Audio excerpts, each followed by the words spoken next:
Oh, you got a trophy on Strava, did you? Oh, okay, all right. Will O'Callaghan, good morning to you. How I are said you? that's not fair. Will, what's that's going not on? Fair. I was also putting it down. Morning, to the Johnny. mic. How are Morning, you? Will. Morning, Like Ger. that's you Oh, can't. we're moving Will, on. that's No, sorry. we're We had a moving on. conversation off air, which No. he then. How are you, Will? Yeah, you can follow I'm Johnny good. on Strava if you want. I have to say, Come on, Johnny. What's the achievement? You There's just no got? achievement, and I'm not talking to Ger anymore about bike-related issues. By the way, global warming and all that, but cycling in that weather yesterday, 15 degrees in March. Will, I was taken by your tweet at the weekend about a kind of an online GA type service. Got a lot of likes. LOI TV has obviously been extremely successful. You seem to get a lot of, yes, this should happen. TV isn't good enough.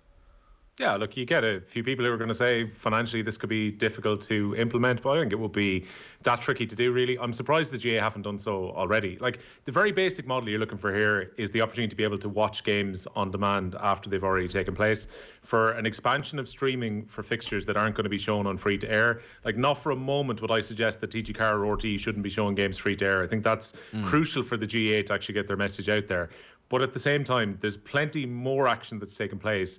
It doesn't exactly get the spotlight on it, which potentially, if we were to take the model that was already used, as you mentioned, by League of Ireland TV, which is fantastic when you could buy the season pass, I still bemoan the fact that the season pass is now gone. I understand the clubs had concerns, and similarly in the GA, about getting people through the turnstiles, which meant that streaming was kind of left at the end of the pandemic a little bit.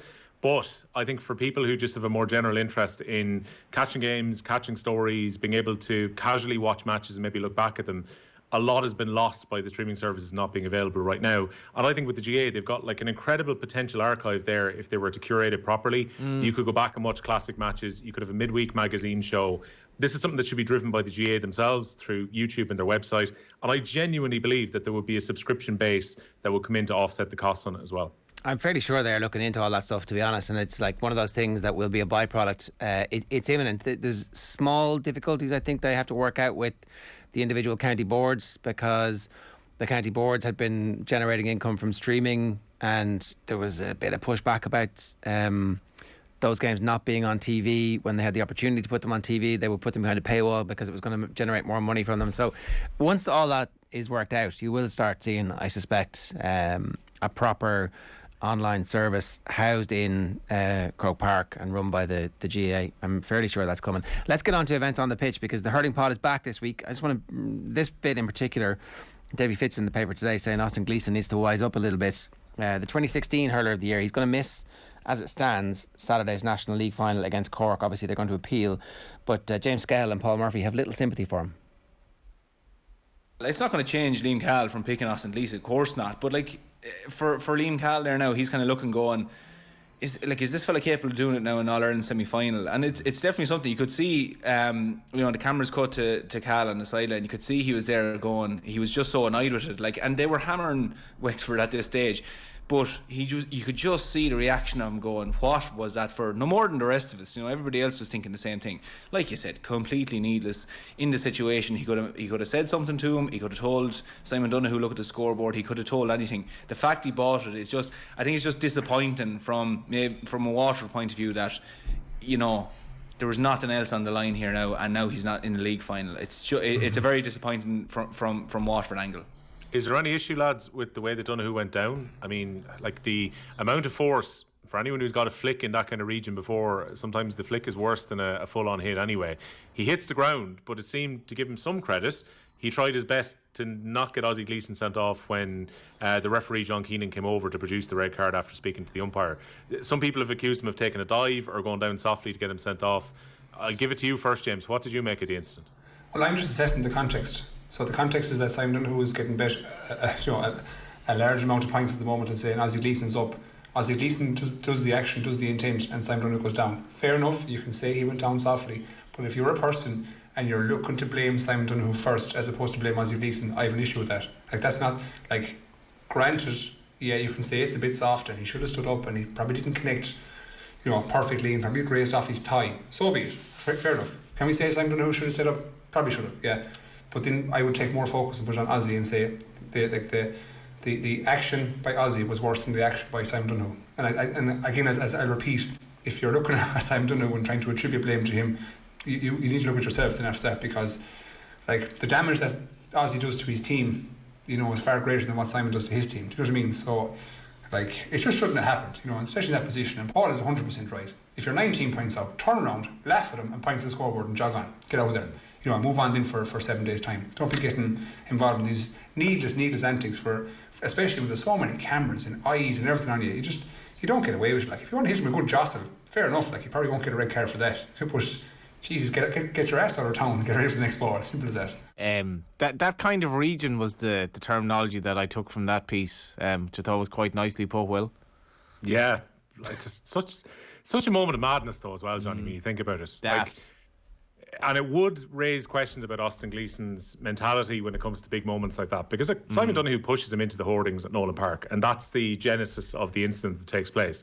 But still, you look up at the scoreboard, you're 5 goals ahead, a few minutes left in the game, should be getting ready for a league final at Hurlers this weekend, and Ozzie Gleeson decides to have a flick back. I think it's very unlikely, if Waterford do decide to pursue an appeal, that they would win it, which means they're going to be without some crucial players for that league final this weekend, because Stephen Bennett is still injured, and Jamie Barnes not going to be back in time, Conor Prunty is still out.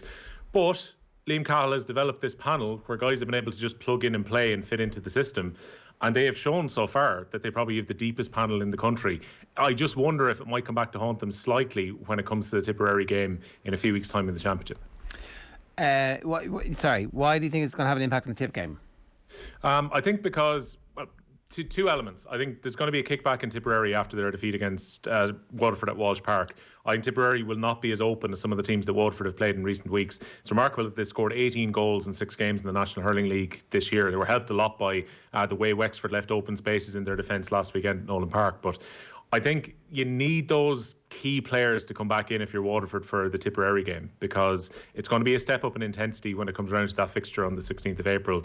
And it's difficult for any team to be without 3 or 4 kind of nailed on starters. I think maybe, again, Pádraig Mandy, who's coming back in, is maybe going to have a role from the bench this year, but definitely they would want to have Prunty, Caleb Lyons back into the team. I think that you definitely want to have Stephen Bennett starting as your free taker and key scorer. And then we'll see what happens about Austin Gleeson. He'll probably come straight back into the team for the Tipperary game, but he's going to be watching from the stands at Semple Stadium this weekend, I think, when they go up against a very good Cork team. Yeah, Cork are pretty good.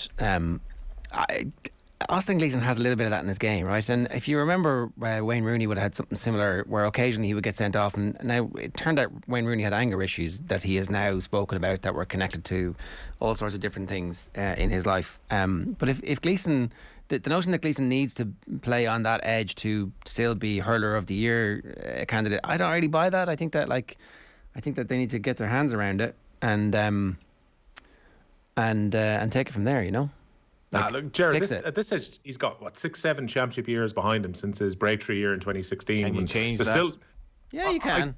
I think maturity can change. But at the same time, if he does something like that, he's 26. It makes no sense. It seems like there was a red mist reaction that you can't change. I don't know, Will.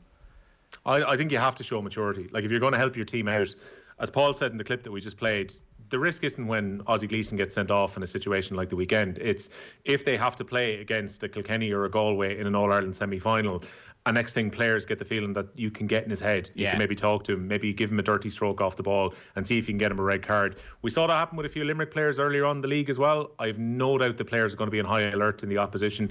I don't condone any of that type of behaviour, but if you're going to try and use a bit of gamesmanship, you will know that you can possibly get into Austin Gleeson's head. And it's now up to Ozzie Gleeson to hurl the way he did in the first half against Wexford when he banged in 2 goals and was a creator for another goal as well. Yeah. That's the player he needs to be, not the guy who has to sit in the stands. There's every chance that he will sit there this week and be disgusted with himself and use that as motivation to become the Hurler of the Year again this year, because it's right there for him, the quality of the team that is around him. Davey in the papers today saying that he thinks they're the ones who are going to put it up to Limerick the most, that they have a discernible pattern of play. They have a manager who firmly believes in that group of players, who is like wedded to them, and who I suspect they are equally wedded to him after he turned down Tip in the off season. Like, it's a remarkable story, and it feels like we're primed for an incredible championship. How have your power rankings held up, Will? Yeah, look, I think there was some scoring early on when I had Waterford and Cork in, I think, second and third position early on in the power rankings. Not just on the show itself. People were saying to me, how can you rank them that highly? And look, Waterford were still easily beaten by Limerick in the semi-final last year. And look how easily Limerick beat them in the final the year before. Waterford aren't quite there. But the evidence that we've had in the 6 league games so far are that exactly what Davy Fitz said. They're hurling to a system which has evolved over the last 3 years. They've been able to move players around. Like, I don't think anyone would have expected start this year that Jack Fagan would be playing at wing back and playing very well at wing back for Waterford. He seemed like he was going to be the ball winner within the half forward line. And just in the last few weeks, even just being able to add in Desi Hutchinson's pace, I couldn't believe that Wexford were as accommodating as they were with the way that they marked at the weekend to leave space in behind for him. We saw like Shane Bennett come on and have a bit of an impact at the weekend too. They've got a real depth about their panel. Now, again, it's probably a case of finding the best 15 and getting some of those injured players back in, because this Munster Championship is going to be so difficult to qualify from. But from everything we've seen, Waterford look like the team who are probably best set up to try and catch Limerick. Albeit, Limerick will go to Portugal this week. They won't be one bit concerned about what happens in the league final. It's just about them trying to get back to the level that they've been at for the last 3-4 seasons when they come back for the start of Championship, because they're going to need to be good when they take on Cork in that first game. A week in Portugal sitting on the beach. It'll be raining though. Judging by my how hard is it for Limerick? Will, like, I think there's still odds on, I think, to win the hurling. If I'm wrong, fair enough. We've seen with Dublin, the sort of collapse with them through the league. Like the thing with it, I guess the thing with the likes of Limerick is with their physicality and with the levels that they've kind of reached. Everyone else is striving to get right up there with them, and they have to almost keep improving themselves. Yeah, and that's the thing. I've always said I think they need a really good dance partner to keep Limerick motivated. And maybe Waterford are going to be that dance partner for them. And look, they blew Waterford away in an All-Ireland final 2 years ago. The semi-final last year, that was the day with the hay where everything got delayed. And yet Limerick came out the starting blocks with no real problems and won that game pretty comfortably. It's going to be a case of whether Waterford can get up to that level, because I still think that Limerick are going to be the best team when it comes around to this summer. They addressed some of the issues that they had early in the league. They were trying some players out. And maybe John Kiley learned that some of those backup players aren't going to be good enough to start, with the exception of O'Neill, when the championship comes around. And once they get Keane Lynch back in, they're going to have to stop the red cards like they got for Galan and Hegarty, because as good as this Limerick team is, they can't be teams of 14 men. But if they can address those issues and get back to the kind of hunger that they've had over the last 2 or 3 years, Limerick are still the most talented starting 15 that's available in the country. I have them at the moment in 4th place in my power rankings. We're going to do a massive update next week after the league finals, but I think it'll be no great surprise if they're still top of the tree when the summer finishes off. Here's one for you very briefly. Which All-Ireland Championship is more open? Football at the moment, I think. Like, realistically, for the hurling, I think you're looking at Limerick, who are still considerable favourites. Cork, who still have plenty of question marks about them even after the game against Kilkenny at the weekend. It's a weird one, Johnny, where Kilkenny probably didn't lose a whole lot in defeat because they hurled remarkably well for 52 minutes and actually bossed quite a bit in the first half, and then Cork put the squeeze under puck out and got over the line at the end of the game. But are Kilkenny quite at Limerick's level yet? I mean, Tipperary haven't shown. Maybe they will in a few weeks' time when they play Waterford in the Championship, but they look a bit behind. I think the contenders are a little bit further behind in the hurling than it is in football. Like, good luck trying to call a football winner right now, where Kerry and Mayo look like they're the 2 best teams in the country right now. Can Dublin improve on where they were in the league? And Tyrone. And then there's a group of teams. No like mention Tyrone, of Galway in the hurling. They're third favourites in the bookmakers, fourth favourites in the bookmakers, which kind of surprised me. And maybe some of that, Johnny, you know more about punting than I do. Leinster, though. It's they're Leinster, third. They're third this morning as it stands. They're actually shorter. It's getting price out of than Leinster as well. Is obviously Leinster is in theory should be a good bit easier than Munster. I think that's exactly the thinking. But would you really put Galway ahead of Kilkenny currently, or substantially ahead of Kilkenny or Wexford based on what we've seen in the leagues so far? I think there's a certain amount of blind hope with Galway. I wouldn't at the moment. I think that it's early in the Shefflin era, and I suspect that it's going to take him a year or two to actually find out what that style is and what that pattern of play that he's trying to get the team into. Like, you couldn't say you've seen a discernible Shefflin imprint just yet on the team that is like, this is exactly how they're going to play in the final 15 minutes of a game. We know exactly what they're going to do, whereas we do know exactly what Waterford are going to try and do. We know what Limerick will do because we've seen it from them, and we know what Cork are trying to do now as well. It feels like this is the 2 eras that we've seen from Kingston. This is the best that the team have been, and the fact that they've taken the league seriously this year, I think, is actually a good thing for them, because it meant that there was pressure on them early, and that pressure, I think, they've responded to it and they've grown through it, and that's why I'd be pretty happy if I was a Cork hurling fan at the moment about how things are going. Just a quick word about the general state of Leinster football. There's been big investment in the East Leinster project in various underage initiatives. It hasn't quite just borne fruit at the moment. Oh, look, I mean, to put this simply, it's the first time ever in the history of the National Football League that there won't be a Leinster team in Division 1 of the league, which tells its own story, really. Like, at the moment, for the Tailteann Cup as things stand, you're looking at Louth, Meath, Dublin and Kildare are the only teams in the province who aren't in the Tailteann Cup. The Tailteann Cup is going to be dominated by teams from Leinster unless one of them gets to the Leinster final. So they'll all get knocked out early, though, right? When you say dominated, probably the sheer number of teams will be high, but whether or not they're like playing in the final, we'll wait and see. We'll wait and see particularly wait and see where Down are at. Given that Down had a miserable league campaign, and whether they can turn it around. Given that they were the team relegated alongside Offaly out of Division 2, in theory they should be one of the top seeds when it comes around to the Tailteann Cup. But maybe Cavan and Tipperary be licking their lips, lads, after going up. And like you saw Wicklow and Laois go from the third flight down to the fourth, and particularly for Laois, that's very disappointing when they contested the Leinster final not all that long ago, and then they've gone successive demotions from Division 2 down to Division 4. So Louth have gone in the opposite direction. Like Louth are the outlier when it comes to Leinster, and all credit has to be given, I think, to Mickey Hart. He's got Sam Mulroy, who's one of the best players in the country, who's been there kicking the scores for them. Would you say one of the best players in the country, yeah? I think so. I think he has to be right up there, Johnny. Just the scoring that he's doing at the moment, the fact that he's done it now at Division 3. It was one thing at Division 4 when he was knocking over scores for fun last year, but he's followed that up and shown it at a higher level. And like, I have to give credit to Hart. Like, that was not a fashionable job to go to, totally. Just briefly though, Leinster's in a great place in another way, where there's probably far more interest in the Leinster Championship this year and Leinster football in general. I know Kildare got relegated.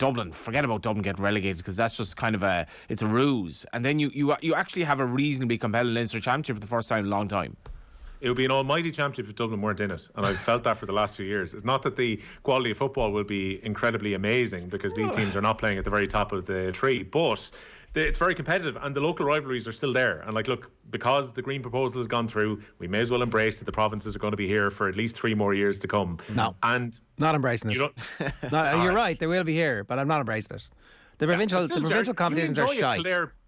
They are, but if Kildare beat Meath, will you not enjoy it? If of Kildare course, anytime we beat Meath, then tiddlywinks, you'd love it. But you're like, ultimately, to what end?